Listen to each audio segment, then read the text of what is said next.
the Deputy Vice-Chancellors present, the Registrar, the Deputy Registrar, Executive Deans, Deputy Deans, members of Council. I also see our former Chancellor in attendance today, Dr. Ila Gandhi, after being blessed by His Holiness the Pope. It's nice to see you back in the country, and thank you for always supporting us at DUT. To members of the Executive Management Committee and the University Planning and Resource Forum, to members of Convex and Convocation, members of the Student Representative Council, my colleagues from the Academic, Administration, Support and Services Department of DUT, to our union leadership, to members of the Durban Diplomatic Corps, who are always so kind and supportive of us at the Durban University of Technology, to our invited guests, donors, sponsors and partners, to members of the media, ladies and gentlemen, I say Sanibonani. Sanibonani. That's much better. Good afternoon, all protocol observed. My name is Alan Khan, and I'm proud to be your program director today at the second annual State of the University Address. I'd also like to submit apologies on behalf of our Chancellor, Madam Nkululeko Nyembezi, who sadly could not be with us today, but she does send her warmest wishes to all of you. Vice-Chancellor, ladies and gentlemen, in a few minutes, we will have the second annual State of the University Address. The Vice-Chancellor will take to the podium, and at this stage, I'd like to remind you to please switch your mobile phones on to silent or vibrate. Also, if you're updating your social media accounts, our hashtag is SOUA20, SOUA20, and we'd love to get your comments and your photographs. Today's State of the University Address is streamed live on the Durban University of Technology's website and on our YouTube channel. Tomorrow, we will do the entire thing all over again, but this time in the capital of KwaZulu-Natal, in the city of Pietermaritzburg, where our Vice-Chancellor will deliver the State of the University Address at the Indumiso campus in the Midlands. Ladies and gentlemen, before I invite the Vice-Chancellor to the podium, we have our talented award-winning DUT chorale who are up on the balcony level. I'm going to ask them to get us in the mood, to give us a song. So please put your hands together for one of the best choirs in the country, the DUT Chorale.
Wow, that was fantastic. Our thanks to the award-winning DUT Chorale. They'll be back a bit later on this afternoon to sing the national anthem of the Republic of South Africa. Honored guests, it's now time for the main event for the afternoon. I'd like to welcome to the podium to deliver the second annual State of the University Address, our Vice-Chancellor and Principal of the Durban University of Technology. Please put your hands together for Professor Thandwa Mthembu.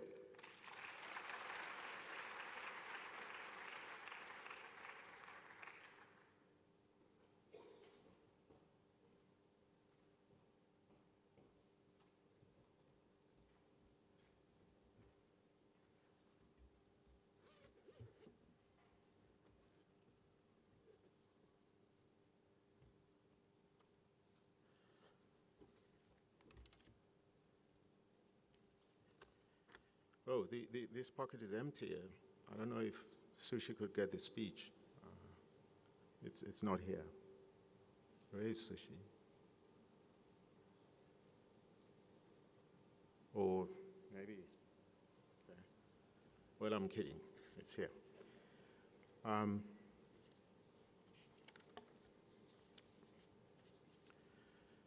I think I've got to go through the formalities, even though Mr. Alan Khan has welcomed a number of people and said all protocols observed. But I think I have to do that. DUT Chancellor in absentia, Ms. Nonkululeko Nyembezi. I also acknowledge our former Chancellor, Ms. Ella Gandhi, who is in attendance. Thank you very much, ma'am, for gracing this occasion. The Chairperson of Council has just come in, Mr. Wiseman Madinane. Thank you very much for your attendance. There are members of Council who may be in attendance. Members of Convocation. The President of Convocation was supposed to be with us. I'm not sure if he has arrived, Mr. Siyabonga Vezi. And there may be other members of Convocation and the broader alumni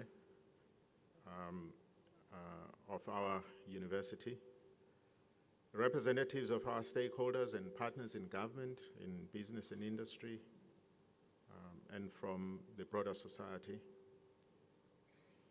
members of the diplomatic corps from the US and other countries, representatives of the media, members of our executive and senior management teams, members from the union leadership, staff members, academic and support, members of the SRC and the entire student body, distinguished guests, ladies and gentlemen.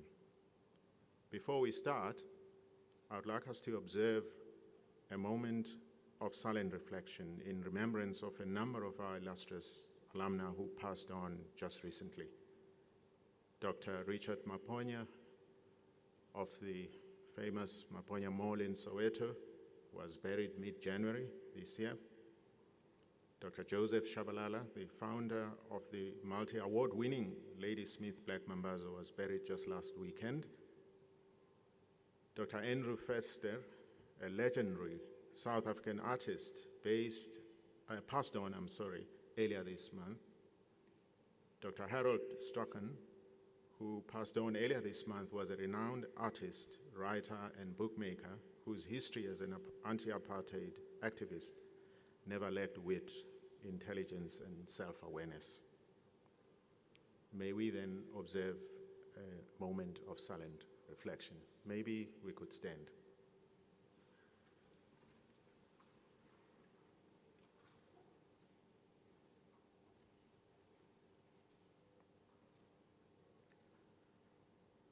May their souls rest in peace. May their example be embedded in our hearts and souls, minds and deeds forever. Thank you.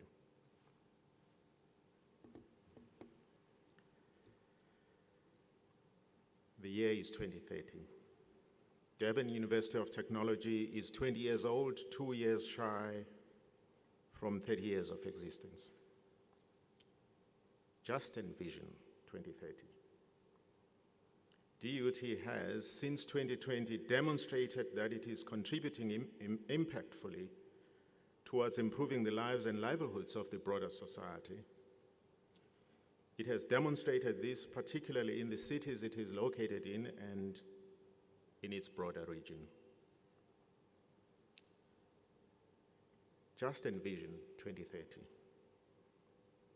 DUT's people irradiate strong values and are highly principled in the conduct of their rightful roles and responsibilities. Honesty, integrity, respect, compassion, commitment, transparency, fairness, excellence, professionalism, and accountability reign supreme at DUT. Decisions taken in offices, in units, in departments, in divisions, in statutory structures, including the SRC, Convocation, Senate, and Council, reflect these values and principles. Just envision 2030. DUT's people are passionate about its growth and development. They are creative, they are innovative, they are entrepreneurial.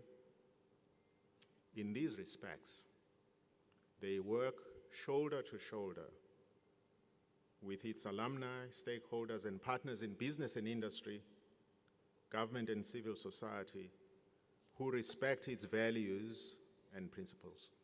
All, including its SRC, Convocation, Senate, and Council, help to guard DUT jealously against self-inflicted degeneration and dilapidation, disrepair, plunder, and corruption. They do not throw it to the wolves that only see DUT as a big trough to feed from. Just envision 2030. DUT people have at their disposal 21st century state-of-the-art equipment, facilities, and infrastructure. In addition, they have digitized systems and processes and a sustainable resource framework that will endure for generations to come. They are not self-serving. They do not exploit DUT for the now. Just envision 2030. DUT offers a distinctive education and innovative curricula that are the envy of South Africa and the world. It produces adaptive graduates who are passionate and poised to contribute to and initiate change in their environments, in their cities, in their regions, in their countries. It has done so particularly through its applied research and innovations emanating therefrom. Just envision 2030. Over the years, its people, especially its adaptive graduates, have built a reputation for participating productively in mutually beneficial and impactful partnerships with the broader society. DUT is well known for employing its creative outputs, applied research and innovations to providing solutions to societal problems. Just envision 2030.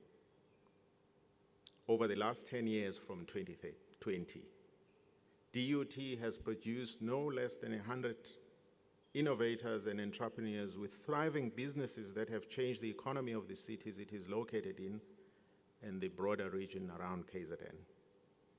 These businesses employ no less than 1,000 young people who collectively support no less than 5,000 members of those employees' families. This way, the lives and the livelihoods of many people in this region have improved. For all of the above, DUT is revered nationally within the continent and across the world. Just envision 2030, DUT being on flight to greatness. Chancellor, Chairman of Council, ladies and gentlemen, I have just briefly painted a picture of our intent as encapsulated in our Envision 2030 strategy, as approved by Council in November 2019. Our strategy document has been given this name, Envision 2030, by Ms. Fiona Pillay from our design studio. Where is Ms. Pillay? Is she with us? Yes, Fiona. Fiona won the competition we ran recently for naming the strategy. To name the strategy, you're required to have an understanding of what it is all about and try and encapsulate that in the name of the vision. So thanks to Fiona for not only giving our strategy a name, but providing a very creative visual design for it. You are far ahead of many on this exciting flight to 2030. Since Council started DUT's strategy setting process at its workshop of 14 September 2018, we have been devising our strategy slowly, determinedly, methodically, and systematically. With the enviable and selfless leadership of experts and professionals in the Strategic Plan Working Group, SPWG as we call it, we spent about 18 months together as the university community, envisioning and shaping this shared destiny. In many workshops, presentations to faculties and other university structures, stakeholders, in our town hall meetings, together, we dared to take this flight to greatness. We dared to be a DUT that is different, upended, and transformed. To consolidate all the ideas and suggestions gathered during this process, 4 balanced scorecard perspectives were crafted, mainly using research by our SPWG experts, some of whom are lecturers in strategy right here at DUT. 4 perspectives came up: stewardship, systems and processes, sustainability, and society in our strategy map. These 4 perspectives of our strategy map will be our compass for the next 10 years. Doomsayers and cynics may doubt and criticize not only the broad-based process we employed, but our capacity too, to remain on flight and achieve our lofty goals. Many of you and I know that it is imagination, dreams, vision, strategy, and plans that keep us on flight and spur us on in the right direction. For this reason, I dare say I speak for many in this hall and elsewhere who wish to see and are beginning to see a different, upended, and transforming DUT. With them, and through our unrelenting hold onto our values and principles, we will dare to design our unique social impact as a community around our strategy. This social impact will ensure that we uproot our well-known perennial problems that have made us look inadequate, rather dilapidated and disorderly. Where we appeared good, together we expressed our disquiet at just being good. We said to ourselves, as Jim Collins would have, good is the enemy of great. We remain steadfast in our collective belief that we have inherently infinite capacity to be great and not rest on our laurels if we think we're good, but remain great into the future. The best strategy is not about painting an appealing picture of our collective future, as I have done. It is about our capability and capacity to reimagine our environment and the world at large. It is about preparing plans and putting together resources to achieve our objectives and our value and principle-based decisions about our future. It is about committing to and actually doing everything that our Envision 2030 implores us to do. Around the same time as today, in 2019, I gave the first DUT State of the University address after we had actually failed to give what would have been the real first State of the University address in 2018. Those who were in attendance last year or read it subsequently will remember that the last year one started on a rather melancholic state. We had just experienced violent protests and some of its inevitable outcomes, injury and death. During that address, I threw down the gauntlet at our young people. I implored them to build a new legacy for this university, for this region, and for this country. I called for a legacy of hope for the future and not a retrogressive one hankering after the past. I called for a legacy of advancing our social economy as a country and not a degenerative and a destructive one. With Envision 2030, we no longer have time for decrying the past, nor the present. We want to be on flight to greatness. No wallowing, no frolicking, no prevarication, no inertia against change. Just to remind everyone, the State of the University address is normally about reflecting on the previous year's organizational performance and presenting plans for the current year. While in 2019 I used the 4 Ps framework I developed over the years to give some structure to an address like this, Envision 2030 suggests I use the 4 strategy map perspectives I referred to earlier. In addition, this occasion being the launch of not only the strategy, but our revised logo with an addition of a Zulu version of DUT's name, should be used optimally to do just that. So it should focus on the strategy and not much else. As a result, this address, as I've said, is more about getting us on flight to greatness rather than gazing backwards and downwards where we are flying from. Let me say a few words about stewardship. Stewardship is about our people, well, our people, but the right people, in the right seats, playing their rightful roles. You know that very well. It's about being true and selfless stewards of everyone and everything we are custodians of. It is about deep conviction and character. It is about something deeper, irreducible, somewhat intangible that will sustain us on this flight to greatness.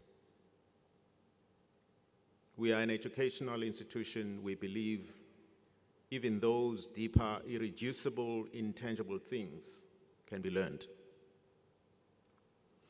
It's about our collective desire, capabilities, and capacities as DUT people to advance and guard jealously its mission, its vision, and its objectives. Stewardship is about how deeply embedded our values and principles are in the practice of our collective agency as a people. It is about how our values and principles are demonstrated in action as we engage amongst ourselves and with others. It is about being true, selfless, value and principle-driven custodians of our equipment, facilities, infrastructure, and buildings, custodians of our distinctive education, applied research and innovations from which many generations to come must benefit. Stewardship is ultimately about what the fundamentals of our DNA as a university, as a community are. While one strand of our DNA is about being people-centered and engaged, and the other is about being innovative and entrepreneurial, both of these suggest only behavioral traits we can exhibit extrinsically. What is it that exists at the deep intrinsic level, deeper in our hearts and souls, in our minds and practices, that is irreducible, somewhat intangible, and that binds these two strands together? Our values and principles must be that glue that binds all together. Our institutional culture emanating from these values and principles must irradiate those values and principles. Honesty, integrity, respect, compassion, commitment, transparency, fairness, excellence, professionalism, and accountability must reign supreme at DUT. As noted above, decisions taken in offices, in units, in departments, in divisions, in statutory structures, including the SRC, Convocation, Senate, and Council, must reflect these values and principles. Ultimately, these will spawn DUT's institutional culture, which is what we will then see, or the broader society will see from us. I have written elsewhere about a number of our pathologies that betray so much that is against the values and principles I mentioned earlier. These pathologies exist in HR, they exist in finance, in maintenance, in student housing, in faculties, and everywhere else. Many are endemic. Like we see in the national body politic, those who thrive on them go all out to defend them. They draw their red lines we should not cross. In defense of these values, we shall cross those red lines. In defense of our goals and objectives, we shall cross them. In fact, it is DUT that should be drawing the red line for them. The tables have turned. Somebody tell me, which university worth its name should not cross the red line behind which almost 25% of its lecturers are without a master's degree? Tell me. A PhD is actually a minimum qualification for lecturing at a university worldwide. Well, yes. Given our history here at DUT since 2008, a master's degree has been determined to be the minimum for a lectureship. Honestly, let's be accountable. Let's be what we say we are. Why should some appointments take months, sometimes because some special person that has to remain appointed on contract against that position, an appointment that might become surreptitiously so permanent or become so via legislative fiat? Why would we want to protect that? Just tell me. Does it demonstrate compassion not to provide accommodation, even for a day, to a prospective first-year student from Ikopo who gets invited by us to register, and because they don't have this or that document and cannot register today, have to sleep in the dangerous streets of Durban? These random examples are part of our pathologies.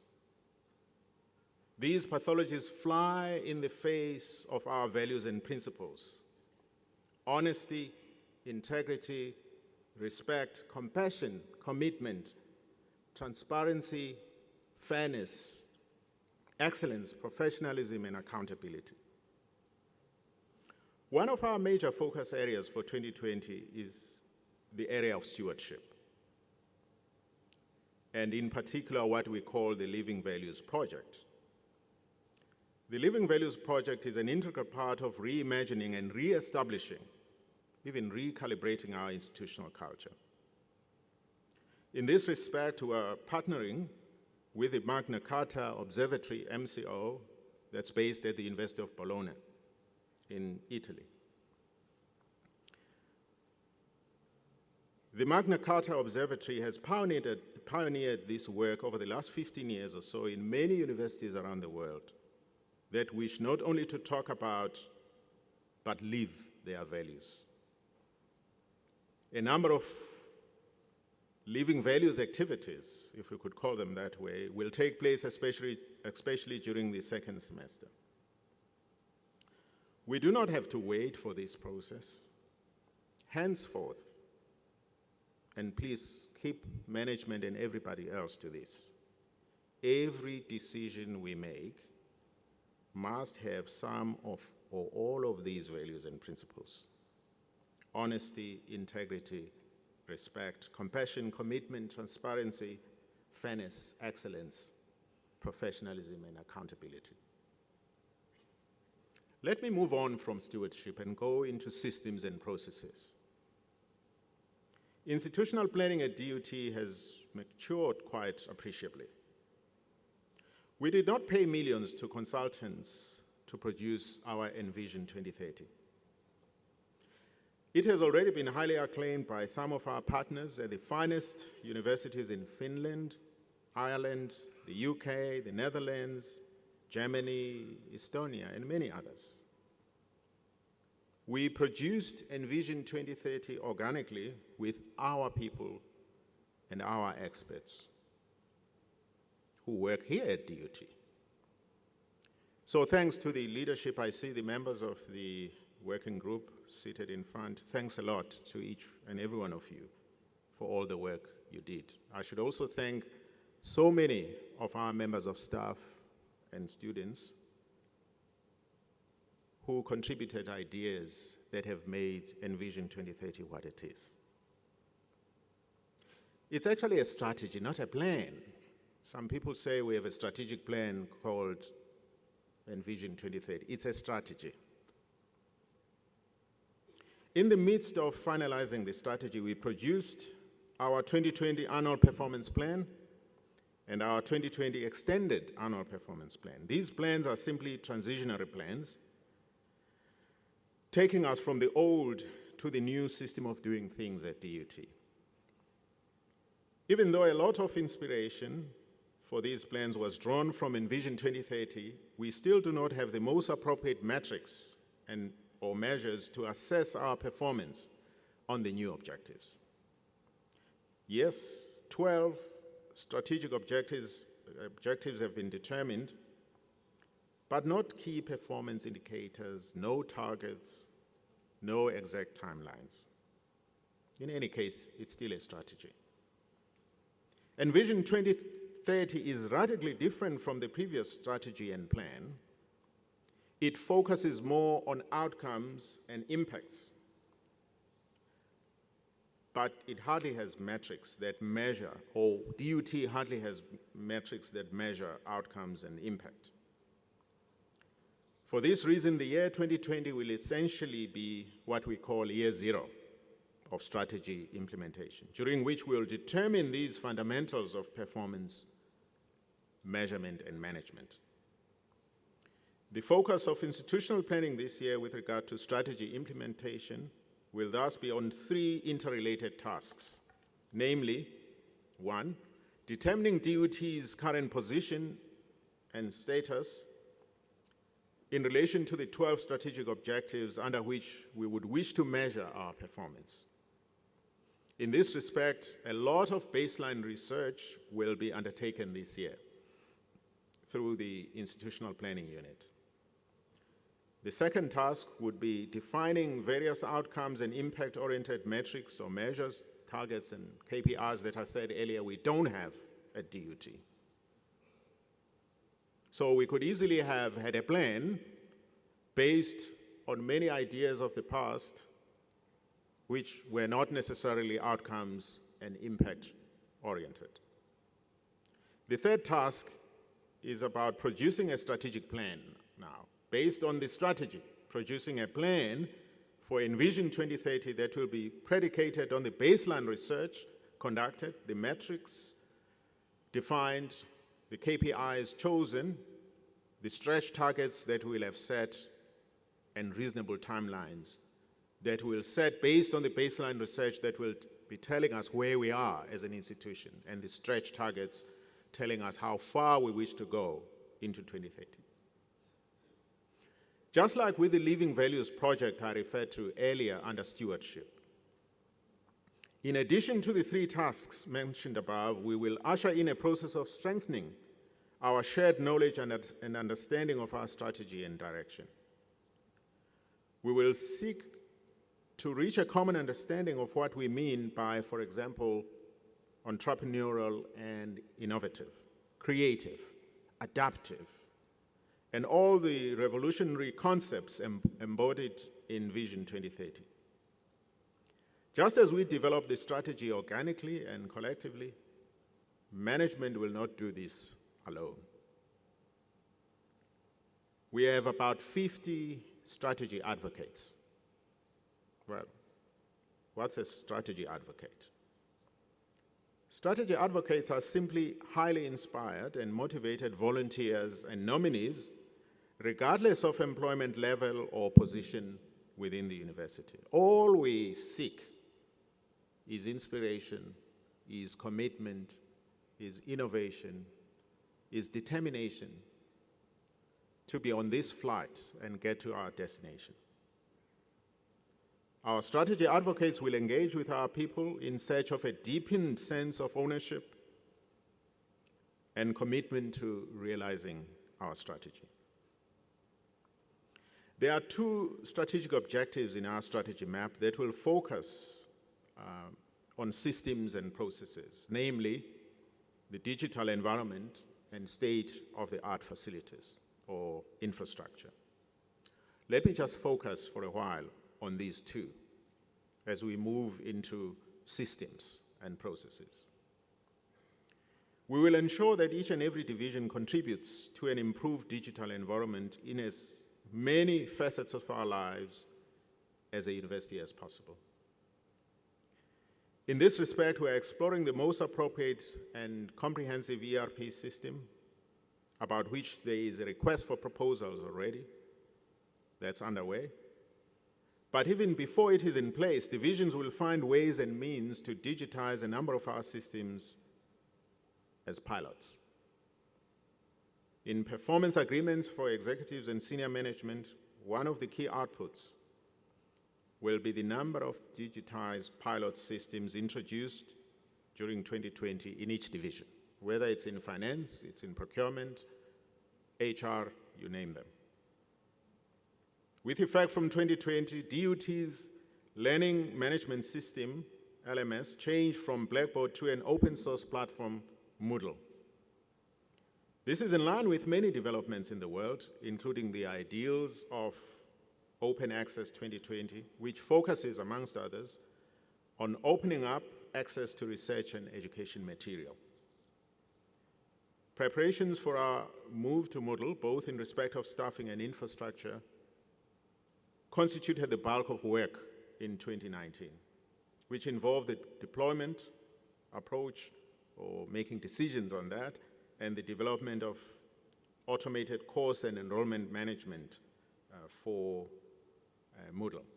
Towards the end of 2019, we entered into a partnership with higher education partner South Africa, HEPSA, to develop a number of fully online pilot modules, some of which will assist in our continuing professional development programs for our alumni and many others who wish to earn DUT qualifications using this medium. Each faculty has identified a number of these pilot modules for implementation over the next few years. Evidence-based management will be the hallmark of our systems. DUT has a range of different data sets that require warehousing and management. DUT's Data Day, that was organized in August 2019, provided opportunities to various departments, academic and administrative, to exhibit their data sets. The university's new data warehouse, the Power Heater platform, and the student tracking and data analytics system, AutoScholar, the latter used for first and second year students, were also launched in August 2019. In 2020, we will see more extensive use of these digital platforms to manage the performance of our students and monitor administrative functions. There are indications that most students are making use of our streamlined online off-campus registration system, You no longer need to be in a queue to get registered at DUT, thanks to the registry for doing all this. In 2020, we also introduced a one registration system to reduce all the stress our students suffer with 2 semester-based registrations in January, February, and in July, and all the implications of that. Just for interest's sake, as of 18 February 2020, we had registered a total of 31,074 students. The number of first-time entering students stood at just over 8,000. As of that date, the 18th of February, we were running short of 522 students in this category, notwithstanding 2 faculties already having oversubscribed. The number of returning students stood at 23,060, which is 1,377 students more than what we planned for and agreed with our Department of Higher Education and Training.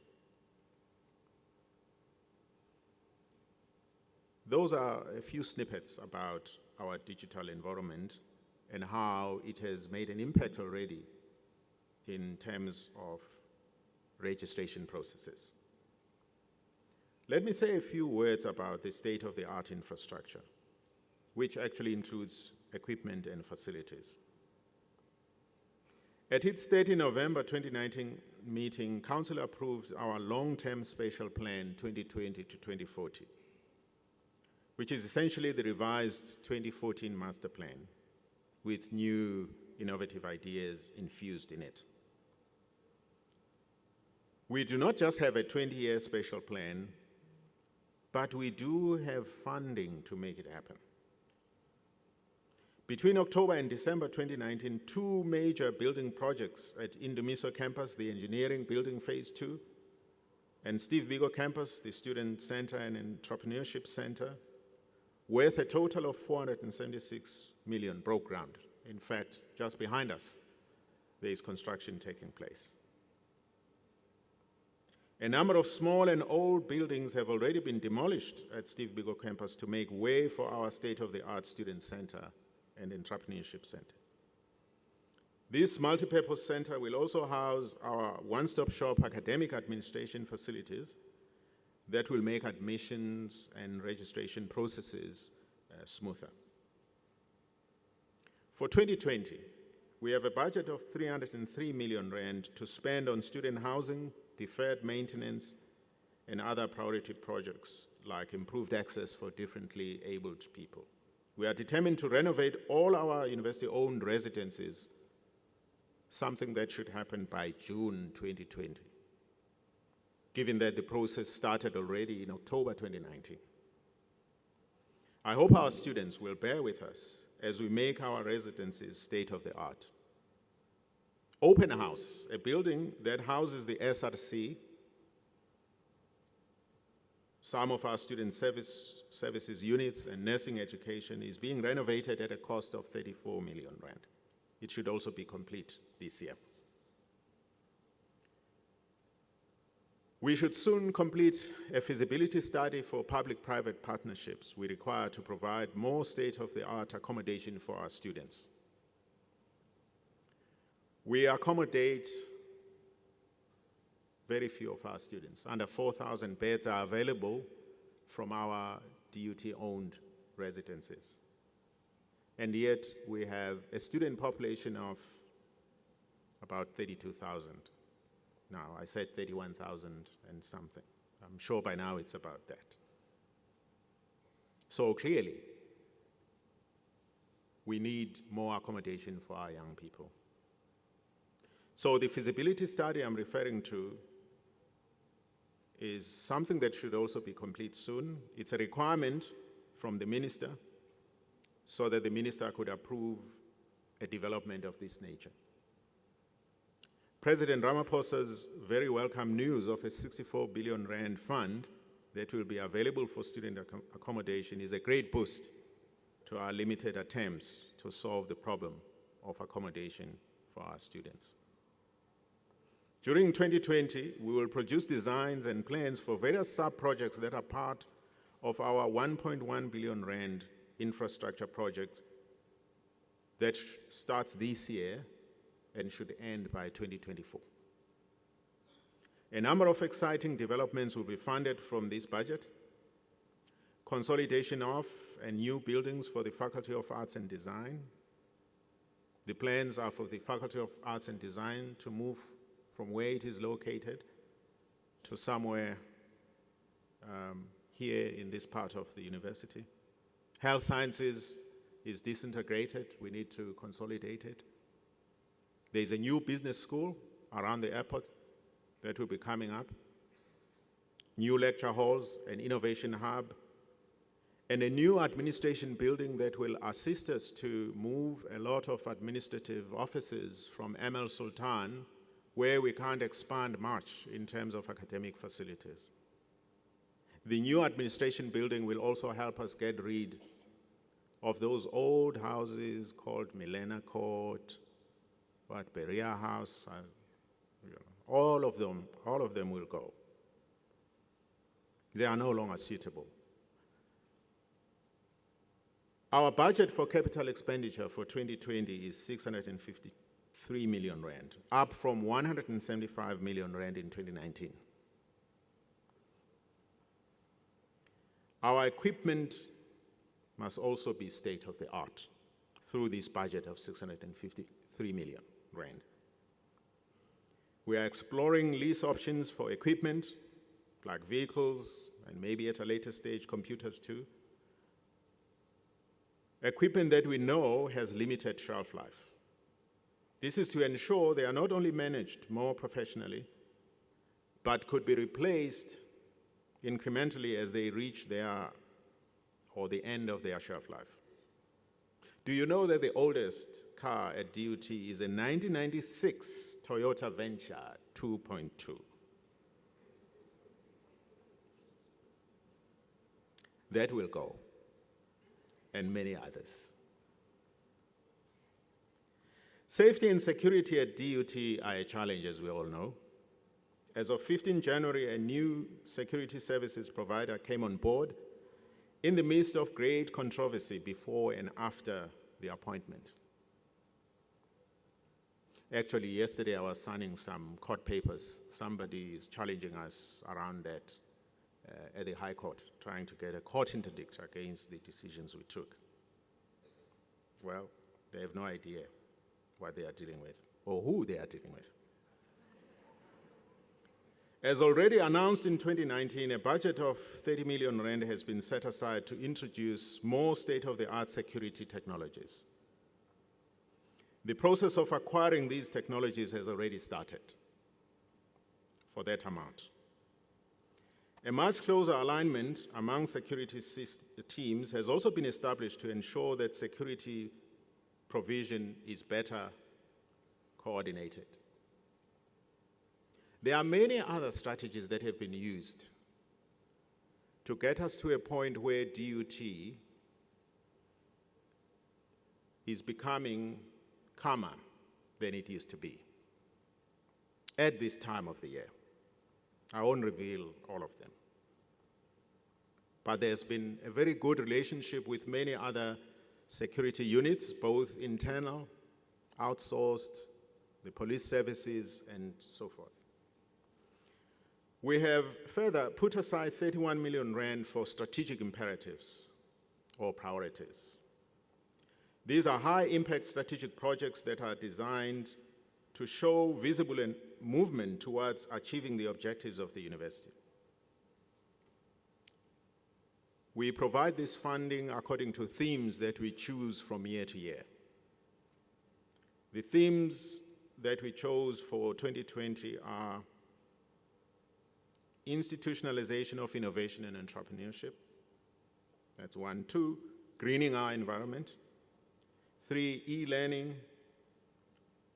And 4, co-curricular activities that help to develop our students holistically.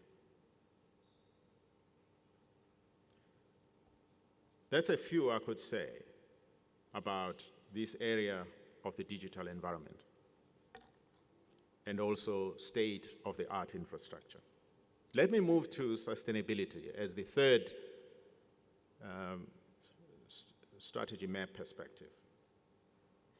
And I think by sustainability, it's the sustainability of our distinctive education, of our physical environment, of our finances. And Vision 2030 identifies 3 strategic objectives for sustainability, namely a distinctive education, green ecosystems, and financial sustainability. As noted above, our focus for 2020 will be on the first 2 perspectives, stewardship and systems and processes. But that does not mean we will lose sight of our overall sustainability, educational, physical, and financial. We have been working hard over the last few years to ensure that our qualifications are aligned with the Higher Education Qualifications Sub-Framework, HEQSF. We have obtained all the necessary approvals and accreditations for the majority of our new qualifications, including certificates, diplomas, bachelor degrees, master's and doctoral degrees. Advanced diplomas that are part of the articulation route from diplomas to master's degrees have also been accredited. We should have all our honors and postgraduate diplomas accredited soon. They have not been. The process has had hiccups. Just because we have HEQSF-aligned programs does not make for the distinctive education we are talking about. We are investing in doing more on innovation and entrepreneurship as part of nurturing adaptive graduates. In 2019, we made a small but significant start in project/problem-based learning, a project that will continue in 2020 and beyond through a partnership we have with the Munich University of Applied Sciences and Professor Mora, who is seated in front here. A number of our academics have been PBL trained, and more will be trained to ensure we use more innovative ways of imparting knowledge. I really invite many of our academics to participate in a number of training sessions and workshops that are organized around this. Yes, there are many other ways of revolutionizing teaching and learning, but this is certainly one of those. And we would like everybody to take that opportunity to make it happen. The impact of this approach, problem-based learning, will be apparent in a few years to come as our students begin to provide innovative solutions to societal problems, as Envision 2020 promises to contribute to improving the lives and livelihoods of our broader society. That's our compact with the broader society. In 2019, we supported about 3,000 students through various entrepreneurial training and development programs that exposed our students to business skills, training, entrepreneurship education, boot camps, and exchanges, both at national and international levels. Our target in 2020 is to reach at least 3,500 students in terms of all these skills. We also plan to incubate at least 35 of these students with support from the university who have some business ideas. We have supported at least 25 startup student-owned small businesses between 2018 and 2019, a number of which are in incubation stage and actually growing. In 2019, 12 of these were able to generate income of at least 150,000 each for the financial year. That's what we mean by contributing to livelihoods and lives of our broader community. Because each of these student entities are able to employ one or two. In fact, today I'm told that SABC will be coming to interview one of our students who is running one of these companies that are generating a lot more income than it would have been if we had not supported those initiatives by our students. In recognition of all the investment and support we provide to student innovators and entrepreneurs, In 2019, DUT was awarded the inaugural Entrepreneurship Development in Higher Education Leadership Award. Just recognizing that we seem to be leading in this area of innovation and entrepreneurship and how it could be embedded in what we do as a university in a quest to make that contribution to the lives and livelihoods of the broader society. Our Enactus chapter, a student-run social entrepreneurship program, saw our students win the Enactus national competition and representing South Africa at the World Enactus competition 2 years in a row, 2018 and 2019. It seems to me whatever we focus on doggedly, whether it is our Enactus program, whether it is Envision 2030, there is not only national, but international acclaim. To support these activities further and before our Innovation Hub and Business Park are in place, an interim business park will be launched in 2020 to increase our business incubation space. This is the place where students can practice and grow their enterprises, develop products, and test them. We are encouraging more and more of our young people to focus on using their high-level skills, using their innovations, using the research they do to do something that will be of benefit to the broader social economy of our cities and our regions. We are discouraging our students from, after earning their qualifications, going to the queues of jobless graduates. They have everything in their power. It's all in their minds that will extricate themselves from the poverty, from unemployment, and inequality we see in our society. Student Services has been identified as the custodian of holistic student support to be piloted in 2020 through the Siyaphumelela project. To this end, collaborations are underway with one of our units, centers, to ensure that the rollout of activities that will assure access with success for the 2020 first year cohort do take place. This will ensure student retention and minimize attrition and dropout rates. Through collaboration with our Center for General Education, student governance will roll out modules to pilot the Student Leadership Academy.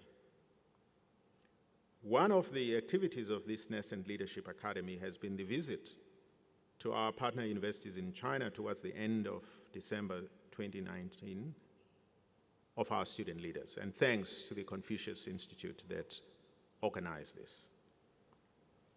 Student and student leaders who have visited elsewhere come back inspired and ready to be game changers. So we'll take more and more within the limit of our resources and expose our student leaders and students in general to different environments that will inspire them so they return and implement what they would have learned from other environments in the world. There has been significant growth in the research and innovation outputs in terms of increasing DUT's research capacity, including the volume and the impact of our publications. In 2018, DUT was awarded the NRF Acceleration Award.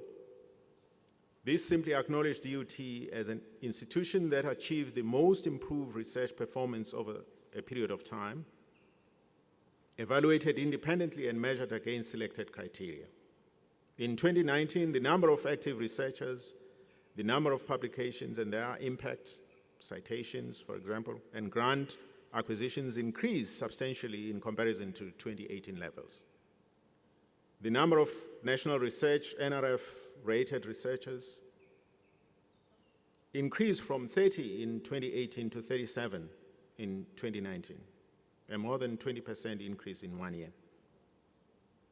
Part of our sources of inspiration when we developed Envision 2030 are the National Development Plan 2030, South Africa's, the UN's Sustainable Development Goals 2030, and Africa's Agenda 2063, to mention some. In 2020, we'll review all our research focus areas and determine how they align with these agendas. That's part of now planning for action. That's part of moving from strategy to real action. This might mean more support for those fields that already fall within these agendas, a tweak of some of the focus areas, or developing completely new ones. Sustainability is also about our capacity to deliver on our core business. In addition to 55 new academic posts created in 2019, in 2020, we have a budget of around 40 million rand to ensure we improve our staff-to-student ratios incrementally.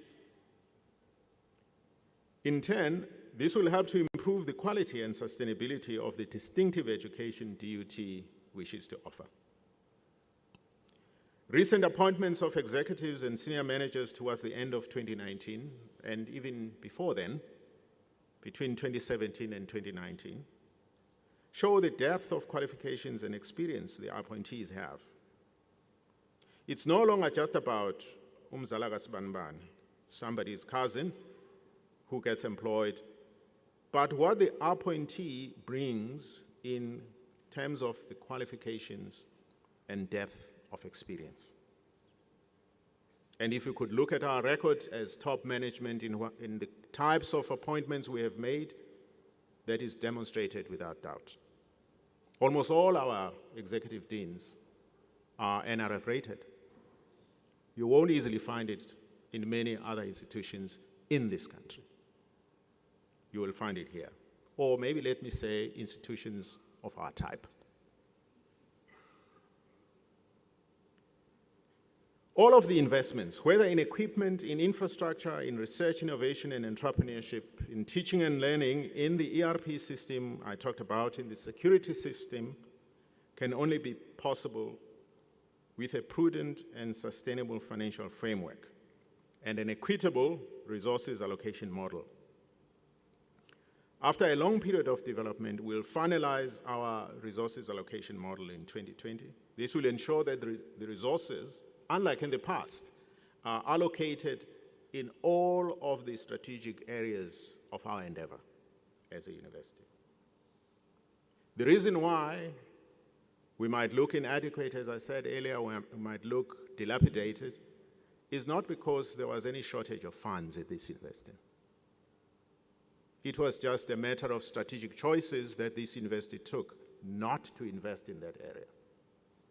And as I said earlier, when I made comments about the state-of-the-art infrastructure, the 1.1 billion that Council approved in June, 22nd of June 2019, most of it is going to come from our own resources.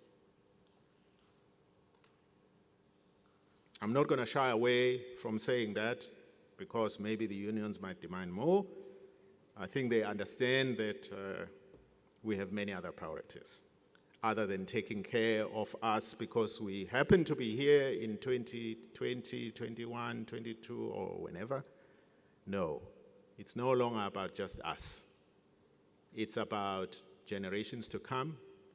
It's about the broader society that needs to enjoy all of these facilities, the distinctive education we'll provide for many generations to come. In this Wild West, I call KZN the East, not Wild West. I call it the Wild East of the country because violence and mayhem reign supreme here. I will not go into figures about the strength of DUT's balance sheet. I guess I've given you some ideas though, because that could make sharks out there salivate and think DUT is a trough for them to devour all the resources we have. But given the list of investments, as I've referred to above, a substantial part, as I've said earlier,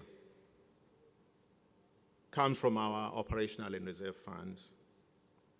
So no doubt, DUT has the financial muscle to make itself great. As noted above, we welcome the President's announcement of a 64 billion rand fund that will certainly make a big difference in student accommodation in particular. We would not have been able to make a dent in that kind of need with under 4,000 beds, as I said, when we probably need to accommodate at least 15,000 students. So we welcome that development, and we're looking forward to participating in it. Lastly, a few comments about society contributing to improving lives and livelihoods. The last perspective is about DUT's impact on society. To start with, it may be too early to assess our impact right at the start of our flight and before we reach our destination in 2030. But indeed, Envision 2030 implores us to contribute to improving the lives and livelihoods of our broader society, not only ourselves, because we happen to be lucky to be members of staff and students and whoever else may be part of our community. Whether it is the impact of our equipment, facilities, and infrastructure, whether it is the impact of our applied research, innovations, and entrepreneurship, whether it is the impact of the distinctive education we will offer, zijikile izinto DUT. DUT has upended. Indeed, DUT now is different, has been turned upside down, and will continue to transform. As I conclude, I must point out that it is people that bring life to any strategy. As we stand on the brink of implementing Envision 2030, as we fly to greatness, always remember that it is people, but the right people occupying the right seats and playing the right roles. They are the source of everything we will be doing in the coming 10 years. For those who are still sleeping in the airport bus we have been on over the last few years, we have arrived at the airport now. We have even disembarked from the bus. We are already on flight to 2030, on flight to greatness. Occasionally, and I hope it will only be occasionally, there will be clashes between DUT's values and principles on the one hand and varied individual or group interests on the other hand. Notwithstanding these clashes, I'm confident that the majority of DUT people, the right people, occupying the right seats and playing their right roles, they want to be on flight to 2030, on flight to greatness. Through Envision 2030, they want to reach our destination. I'm confident that they will continue to persuade and demonstrate to the minority that may be resistant to change that we are not only on flight and enjoying it, but we are fulfilling our purpose, our mission, our vision about ourselves that should not be only about ourselves, but should benefit our cities, should benefit our region, should benefit our broader society. I guess it is fitting to repeat a quote from Frantz Fanon, like I did in my welcome message earlier this year. In his book, Toward the African Revolution, Frantz Fanon makes the following important, rather gendered point. We could replace men in this extract by human being. And I quote, "It would seem that all the problems which man faces on the subject of man, or human being, can be reduced to this one question: have I not, because of what I have done or failed to do, contributed to an impoverishment of human reality?" The question could also be formulated in this way: have I, at all times, demanded and brought out the human being that is in me? That's what stewardship is meant to do. Can each one of us bring that good human being that is buried in us? Can we see it in how the values and the principles we espouse are used in the decisions we make? can we use that good person in each one of us to make sure that when we develop our state-of-the-art infrastructure, there is no shrinkage of money. We have seen here at DUT how when things are constructed, you look around. In fact, when I arrived in 2016, I was told that City Campus had had a new roof for, 40 million rand. I looked around, windows are falling. I couldn't see, there are leaks. That's shrinkage. We have a new residence down here, 800-bed residence that we have. Lots of problems. Okay? So, as we begin the new decade, which coincides with the implementation of our new strategy, we need to constantly have this Fanonian question at the back of our minds. Have I at times demanded and brought out the best human being that is in me? Thank you very much.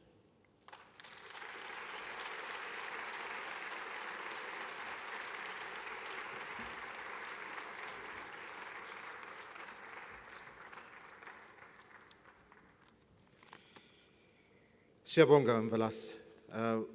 Interesting and insightful words from the Vice-Chancellor. Let's give another round of applause for the second annual State of the University Address. Professor Tandwa Mthembu. So exciting times ahead for our university as we envision 2030. Values-based, and Peter Meager once said, some people are so poor, all they have is money. And it's good to know that we will be based on values. Ladies and gentlemen, as you heard Professor Mthembu talk about the decade that lies ahead, look onto the screens as we get slightly closer to Envision 2030.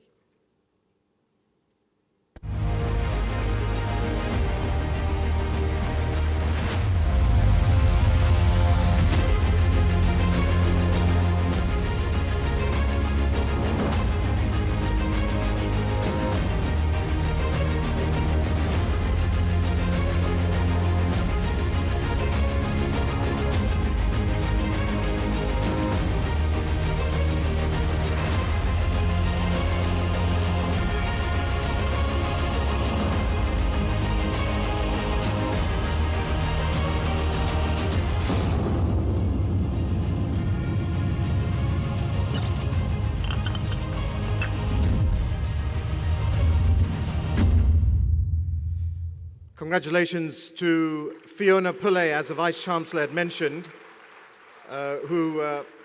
we had a number of staff and students enter the competition to name the strategy. We also had a really nice prize up for grabs. It was a very good incentive. So I just want to say to Fiona, I'm delighted that you're from the Division of Corporate Affairs. There was no inside scam. I didn't even know until today who the winner was.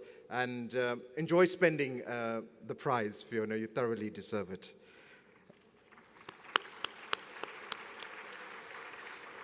Vice-Chancellor, ladies and gentlemen, as you know, the DUT revised its corporate identity in 2013 when our council approved a new logo and a new marketing strategy.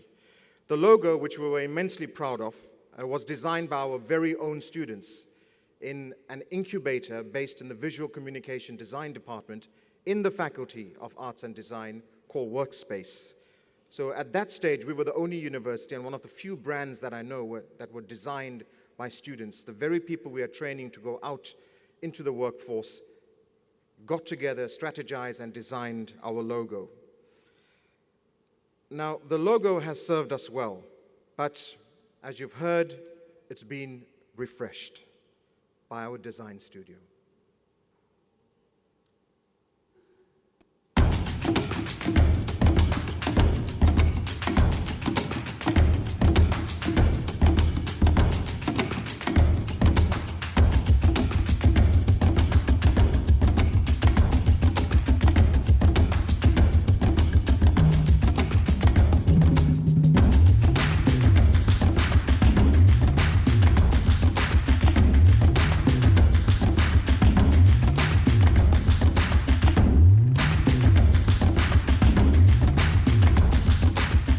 I've seen the new logo and I think it's cool and inclusive. I really like it. I saw the new DUT logo. I've seen the logo, looks interesting. I heard about it and I heard that the name of the university is now also going to be reflected in isiZulu. We are very happy because the university is part of the community of KwaZulu-Natal, and the majority of people living in this province are actually Zulu-speaking. The majority of students here are from KwaZulu-Natal and are Zulu-speaking people, so it's uniting. I think that makes it more inclusive and it's more accommodating to other students. Because it's diverse. And it's colorful. We are very excited about the new logo. I think our new strategy 2030, talks about being inclusive, building our region, and we hope that with the new logo we'll be able to include the community, work with many people who are very interested around in Bali Township, and we hope that we will make the impact. Very excited. A few years ago, the university got involved in a series of decolonization workshops. And one of the important areas that were discussed at the time included the name of the university and the fact that, well, it's only in English. And I think it's an evolution of the DUT brand and our logo, where it now includes isiZulu, which is the primary language of this region. And it just makes sense that a university that is uniquely entrenched in its local communities and it's part of the KwaZulu-Natal fabric includes in its name the #1 language in the province.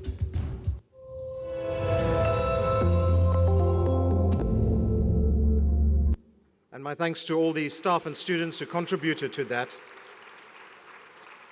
So it's an interesting decade. We have a new strategy, a refreshed logo, and a great commitment to go on, not just to make our university a better environment, but our country a better place. Ladies and gentlemen, to deliver the closing remarks before we sing the national anthem, I would like to welcome to the podium the Registrar at the Durban University of Technology. Please put your hands together for Dr. Thiru Pillay.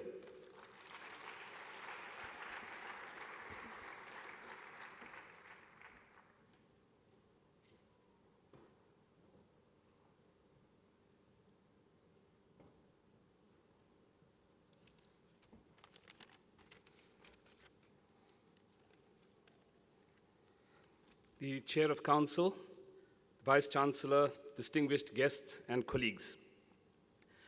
In bringing this occasion of the DUT's Vice-Chancellor delivering the 2020 State of the University Address to a conclusion, I wish to express our sincere gratitude to Professor Tandwa Mthembu for a very thoughtful and candid assessment of the university's current standing in relation to where we want to be, and for outlining the challenges ahead in order for us to be where we want to be.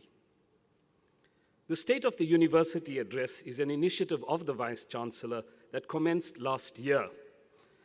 And for me, it signifies a very public intention, an indication of our commitment to being accountable to the university community as well as to the public at large.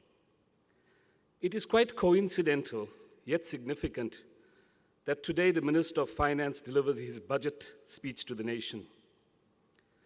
Once again, against the backdrop of severe austerity measures that faces the nation, billions of rand will be allocated to the post-school education and training sector, demonstrating much expectations around what we can do as higher and further education providers to strengthen the country with all the challenges it faces. With looming tax hikes, expectations for reduced funding in the public sector, and fiercely competing interests for public funds, the university will most likely need to do much more with less in the coming years. And more eyes will be on public organizations like the DUT to see if we are delivering on our mandate. It is the age of accountability for public higher education institutions. Vice-Chancellor, the State of the University Address is therefore a most relevant event in the university calendar, and we are most grateful that you have initiated it.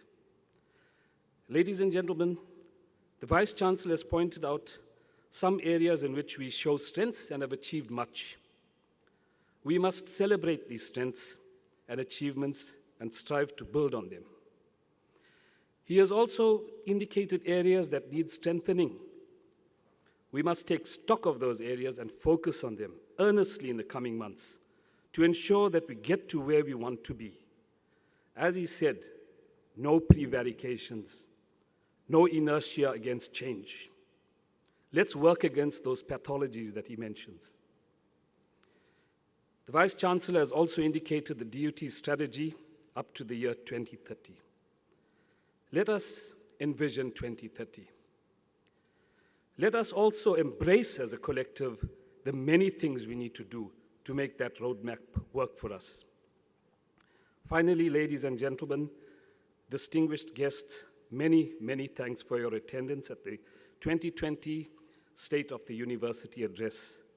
We trust that the Vice-Chancellor's reflections and insights will generate much discussion and further ideas that will build on the DUT's high standing in the community. Let us fly to 2030 and beyond together. Thank you.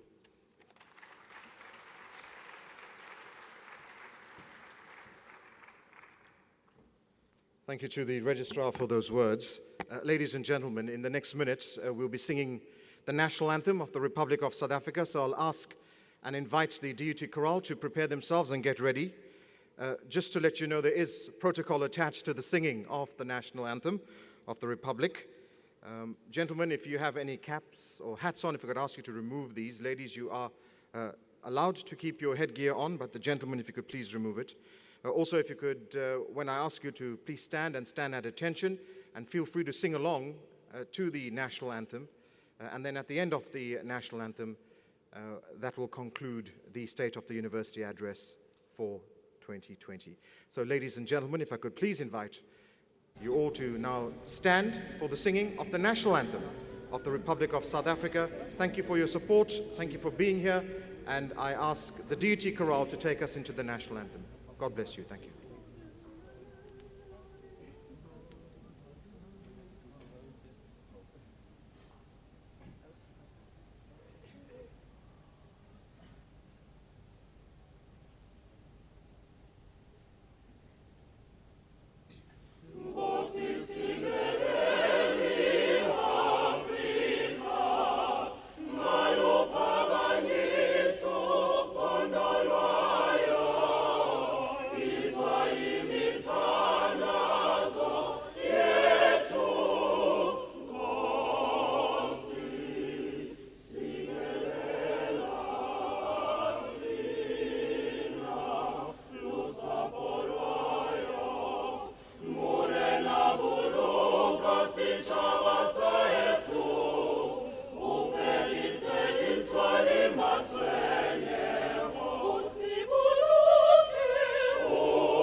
how we see this world.